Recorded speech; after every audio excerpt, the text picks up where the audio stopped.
Thank you, guys. Let's see if this thing goes on. Yeah. So Portugal is a very small country. We are 10.5 million inhabitants. With the recent crisis, the size of the market has shrunk from small to mediocre. And that's basically generated the need for immediate export or internationalization capacity of all companies. What I'm going to talk about here is the process of the internationalization as I see it, as I've seen it from the past 15 years, not only from my personal experience and the personal experience of the amazing people that make up OutSystems today, but also from a lot of the CEOs and startups and entrepreneurs that have gone, some of them succeeded, more of them failed really when they go abroad. And so the subject of this talk is restarting abroad. It's really about the process of going to another country. And the reason why I think I'm pretty good at doing this is because I have made every kind of mistakes. There was no such strike of luck that I can now go back and see this was the reason why we're successful in our export or internationalization efforts. And we keep on doing them. So, and the reason why we keep on doing them is that inside OutSystems we have this mantra and this DNA that we can fail fast, we need to fail fast and fail cheap. And by doing this, we acquire a tremendous amount of diversity. So today, we sell to the enterprises, we have very large companies as customers, and we have about 300 of them, but we spread across 22 industries, and we've exported to 18 countries, and we've internationalized in these 18 countries. So what I'm going to give you is a mashup, a little framework of the way you can think about whether you're doing the right things when you're going abroad. And we figured out that, of course, this is a simplification, but if you look into a lot of projects or a lot of plans, a lot of services, a lot of products, this actually works. We've tested with, in a lot of our cases, but also with a lot of my friends, CEOs and entrepreneurs that are doing this. And then I'm going to exemplify the framework by highlighting 3 typical mistakes that everyone does when they go abroad. Okay, so first of all, success, especially when you're starting up and you're going outside, initial success really is about selling. So there's a lot of things that have to do with delivering the product or delivering the service. You need to make those things right. But if you don't sell, you don't have any customers. So the other point is mute. And so what you have to do really, the fundamental pillar for a success internationalization is really the selling portion. So that's what we're going to talk about. There's 4 typical models, and you need to, when you're structuring your internationalization efforts, you really need to look into 2 fundamental vectors. One is whether you're selling direct, you're going to present your product and offer, and you're doing it on your own, or you're doing indirect, you're using some partners, resellers, some value-added resellers or distributors, whatever you do. The other vector is the presence. Is whether you're going to be present there, your team, your original team, typically in a startup, you yourself as a CEO or you as a founder are going to be present, or you're going to do these things remotely. And by crossing these things, you have 4 different models, where the most common really, when you're internationalizing, for instance, to the United States, you really sell direct and you're local, so you go there and you try to get the first customers. A lot of simpler products can be done in a much cheaper way, which is really indirect and remote, which typically means that you acquire distributors in multiple countries and you manage them remotely. So these are 2 examples of situations that are common. So what is this framework made about? It's really about 7 ingredients. I have 9 things here, but I couldn't find a picture with 7 ingredients for this recipe. But it's really about 7. And there's 6 that are really important, and there's a 7th one that I thought is a little bit collateral. And they kind of work almost for any type of product or service that you might consider. So let's start by describing the 7 ingredients. First one is local knowledge. That's a fundamental capability. And that's translated in what? In you understanding the fiscal context of the country, you understanding the culture in terms of how do people buy, how do people decide to buy, what are their bias, what they don't like, how do they bow, how do they shake their hands. That's local context, really important when you're doing an internationalization. And sometimes it's amazing that our biases are so ingrainedly profound in the way we grew and the way we were taught in our native culture that we don't even perceive the level of gap, the wideness of the gap that we have against other culture. So it's really important that you acquire this context.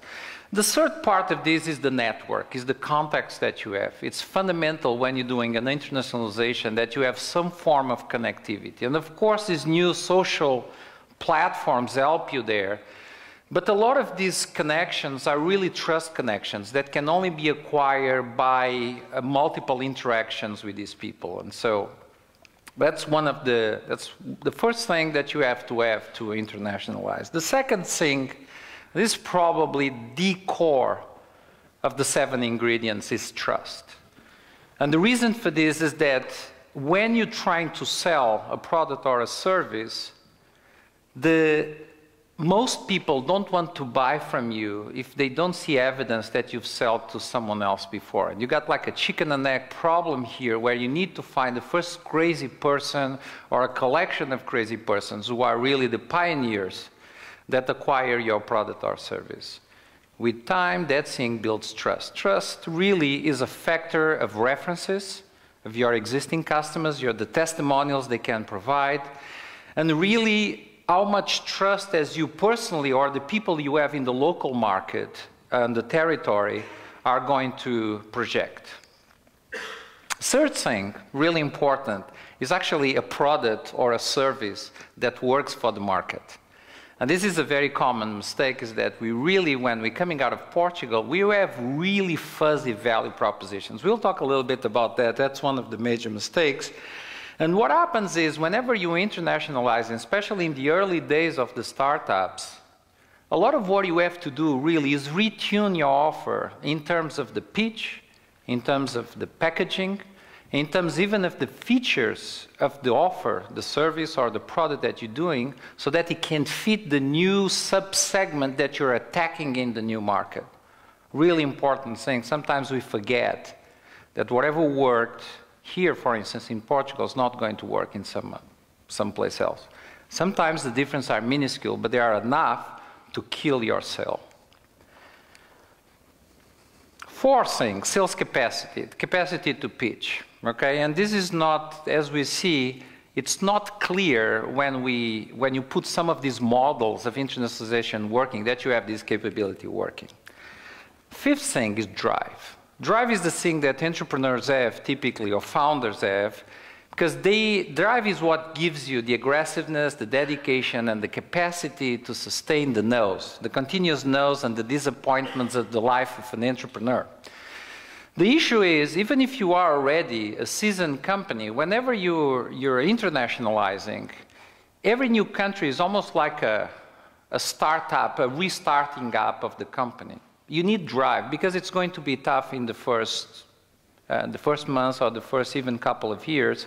And so that drive needs to be there. A lot of people don't realize when they put people in foreign countries helping them, either resellers or even their own people, that one of the things that's missing there is drive, is the aggressiveness and the dedication to go through the steps and jump all those hurdles. This is one capability that you don't need to have if you have a simple product or a simple service. But in more technical-oriented products, a lot of this capability is crucial. You need to have someone, or you need to have a capability to explain, is this clock correct? It says 30. I don't know how much time is. It's all right, but it's stopped. It's, I'll let you know. how many minutes do I have? You have 10 minutes left. Okay, thank you. Okay. So let me go faster. So technical evaluation here means that in the sales process, someone is going to ask you for demonstrations, is going to ask you for the fit in their own situation. And you need to have some way of doing this. Sometimes you do freemiums, you do trials, you do free samples. That's the type of things that kill this, that address this type of need. And finally, credibility again. Whether the customer believes that if it's a complex product that has some post-sales capability, it's mission critical, that you're going to be around to support these guys, okay? Now, what is the first mistake? The first mistake is a fuzzy offer. A fuzzy offer, really, if you look at this list of ingredients, doesn't work in the market. It's repackaged. And one of the problems of Portuguese companies is that they go abroad with products that are not products. They are cobbled ups of junk. They are not correctly packaged. They don't have manuals. They don't have a box. When they install, they're complicated. If they have a service, the engagement of the service, of the first day of service, takes weeks. And the responses and support, and the more fuzzy the thing is, the less it's going to work. Because one of the things about an offer that's fuzzy is that the sales capacity, the sales skill increases exponentially. And so the person now you're putting this offer in their hands is going to have something really complex and fuzzy to explain to. That training process is going to be a real hindrance. Okay. Second mistake is we believe that references are universal. So imagine, for instance, a situation where you're selling to the enterprise. The first sale is really hard. The second and third typically are very hard also. We call those missionary sales. As you get references, you start using those references to speed up your subsequent sales. And there is a thinking that we have that whenever we close a big customer in one country, we can transport that reference to another country. Now, guess what?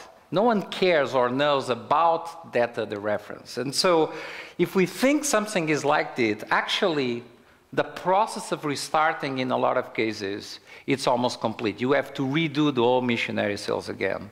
And that's a very, very hard process. You need really very different people to do those first sales in a lot of situations. So whenever you believe you have trust, which comes out of reference, you don't, actually. So third mistake is the Lone Ranger. And this is a typical situation that we do. Oh, I have a product here. Let me get a distributor. Let me get a guy. There's these freelance consultants who sell you sales by the buck. You can engagement, and they say, we help foreign companies bring products into our market. Those guys are not going to work. They don't work most of the time. And the reason why they don't work is because they can only give you 2 or 3 of the ingredients. Usually, the sales capacity and the evaluation on more complex type of products or services, they don't have it. That sales capacity also means that they need to actually be trained. That's a lot of money. You don't have enough time to do that. They don't acquire that sales capacity, which means that as they fail, as they try to sell the product, they start losing a lot of the drive, especially if they have alternatives. That happens a lot with resellers that use your product in the middle of one bigger solution, for instance. So the drive starts going down, and when the drive starts going down, you start calling, what's happening? Oh, the offer doesn't work. I cannot sell it and whatever. And so you have all these things in red. And sometimes when we look into this and we don't understand why we're not selling, why it's not working, why internationalizations are failing, it's usually because we have a lot of these red dots here.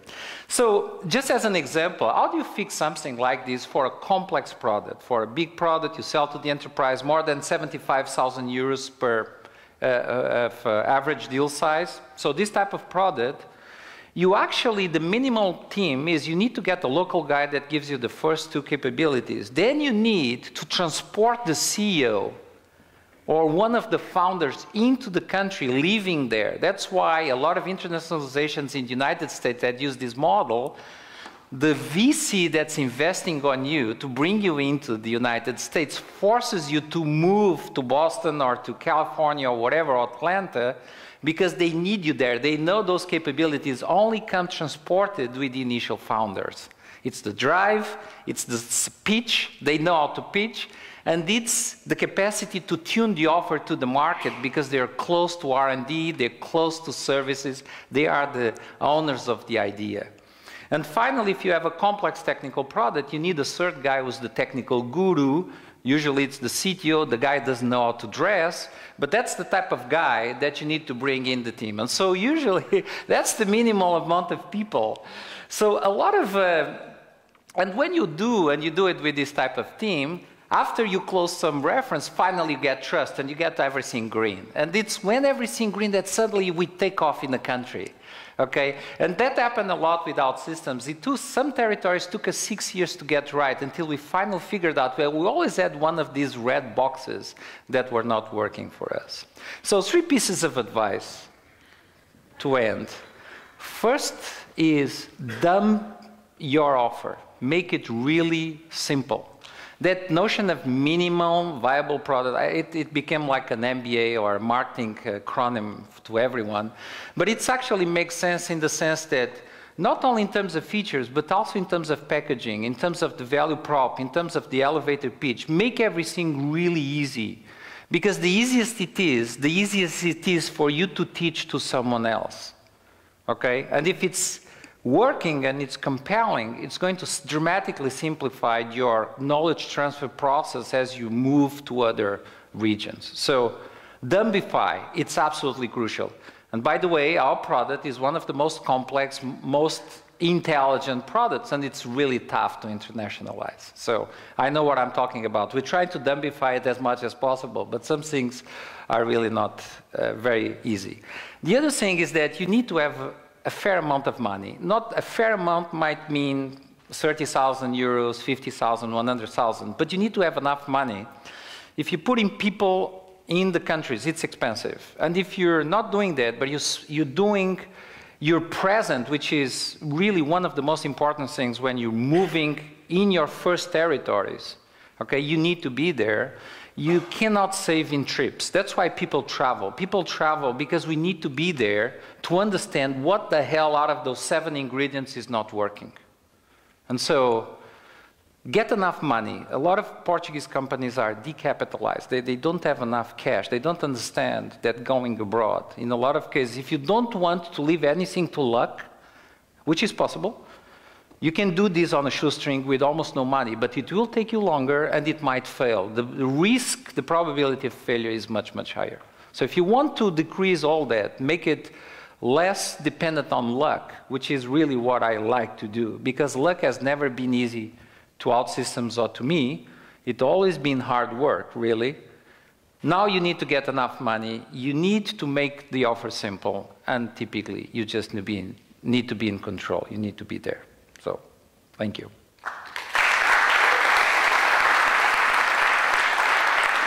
Thanks, Paulo. We're now heading for Q&A. Does anyone have any questions?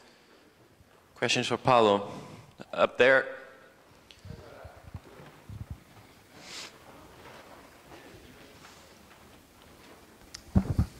Hi, Paulo. I just want to say that I really enjoy your presentation.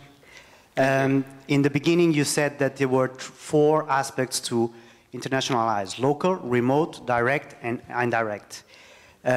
Of all those 4, which one did you recommend to be able to fulfill all those 7 topics better? The reason why I have 4 is because it depends. There's, let me just go back to, the top ones, the more remote you are, the cheaper it is. But the more remote you are, the simpler the offer needs to be. So there's some combinations, what we have here, there's some combinations that don't work. In the United States, if your product is very disruptive, because it's such a big market, and what you're selling is a high price, the high price tag is above 50,000, so you need to have a local sales guy. You need to have a presence. Look, you can only do it with a subsidiary or a joint venture type of model, okay? But for instance, if you're going to Africa with a simpler product that's easy to install, the reseller model is managed remotely works. That's actually the cheapest one. Everything that's remote, it's cheaper. And everything that's the indirect is even cheaper. And so the resellers managed remotely is one of the cheapest way of you doing this. But the risk there is immensely high as if your offer is complicated. If your offer is complex, this is not going to work. Okay, so there is a trade-off here really that depends on the gamut of the complexity of your offer and the price tag. Those are probably the two fundamental criteria for you to choose this, and also the culture of the country. It's very difficult for technology products to find resellers in the United States because it's a direct sales country. All your competitors will have direct sales. There's no VARs, there's no resellers, very difficult. Now in Europe it's much easier to get, in small countries much easier to get resellers. It depends, really. Thank you. Any other question? Hi. About expanding to another country. Yeah. I really like the example of McDonald's. Of what? McDonald's. McDonald's. Yeah. So why do I like it? I think pretty much everyone here knows how to make a better hamburger than McDonald's if you cook it at home, right? But why do they succeed? They create systems that are very simple. So don't you think that maybe creating systems to implement your business in a way that is very simple, it's also a way to expand and make it happen? The example of McDonald's is good and bad, and so I'm going to just mention three things. First of all, we're talking about a company with a tremendous amount of cash, okay?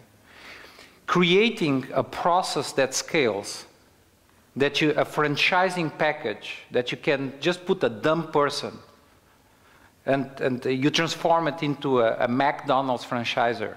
That thing takes a lot of money. And not only that, it takes a lot of experience. So they had to do it several times in several countries until they perfected the process. They perfected not only the sales process, but actually one of the core processes, which is picking the location, because McDonald's really is a location company.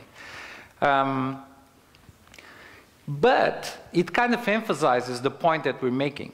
It's the fact that's simple.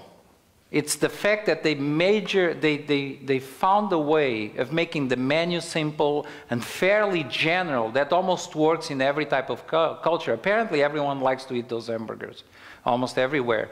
That makes the process repeatable and scalable.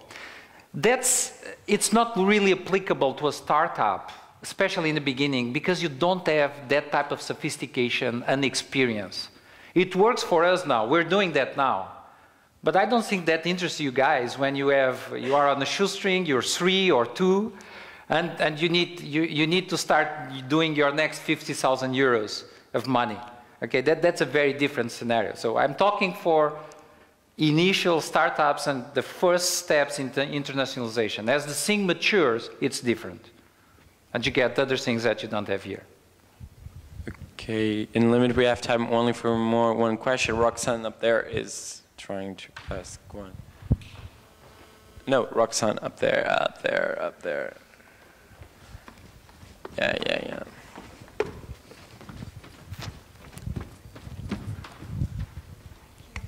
Sorry to the other people. Wanted to ask questions. All right, so my question actually is about your fuzzy model, your fuzzy business model or proposition. Fuzzy means... You said something about like it's fuzzy in Portugal. People take bits and pieces of, I think you said trash, and put them together and you sell it. And I hate to ask you such a maybe impolitically correct question, but can you actually give a bit more, develop the example a bit more of what you're actually talking about? It's not politically incorrect, actually. What I meant here is the following. In Portugal, if you're selling, for instance, to companies, to small office, home office, up to very large companies. And there's not very large companies in Portugal, by the way. Very large companies are really not in Portugal. They're outside, especially, except for one or two. So if you go through this gamut, almost the problem that you have is that your niches, your subsegments, or your market segments are very small. So let me give you an example. Imagine you have some type of product or offer or service that you sell to biotech companies. There's 7 that you can sell here, and there's 1,970 in the United States. And what happens when you have these differences of magnitude of markets is that you think, I'm going to sell my product to 30% of the market. 30% of 7 is 2, okay? So what happens is 2 is not enough for you to eat. And so when you're young and you're building your product with the help of your customers, after 2, you start selling already into a range of very difficult buyers. You're selling into a conservative, the slice of the conservatives. And so those guys are going to tell you, I need something that's a little bit different and whatever. And when you're done and you probably conquered 60% of the biotech market in Portugal, your product is a little bit of a Frankenstein. It's extremely customizable. So Portuguese products or services tended to be more platforms than vertical niched. They tend to be more generalized. And whenever they move into a country that's big like Brazil, China, Russia, or the United States, anything that's big, their competition is companies with products that are very narrow. They're very narrow. They only do that. Why? Because they only sell to 15% of the sub-niche. They only sold in isomorphic terms to one company in Portugal. But in the United States, they would sell to 600 or 300. And that's enough to start up a market. So the problem with Portuguese products or offers is the more you generalize, the more you customize, the fuzziest the offer is. Because you're prepared to sell to everyone. And when you go to another country that's big, selling to everyone complicates the sale. And you're competing with products that are much simpler, that have a much crispier value prop, and that are much smaller, and they have the right channels. They have very laser target on the sub-niche. And so you say, oh, but my product is flexible, so I can sell here, it doesn't work, I'll sell there. But every time you sell there, there's always a small niche with competitors that are laser target on each one of those. So you always compete with different guys. That thing is a clusterfuck.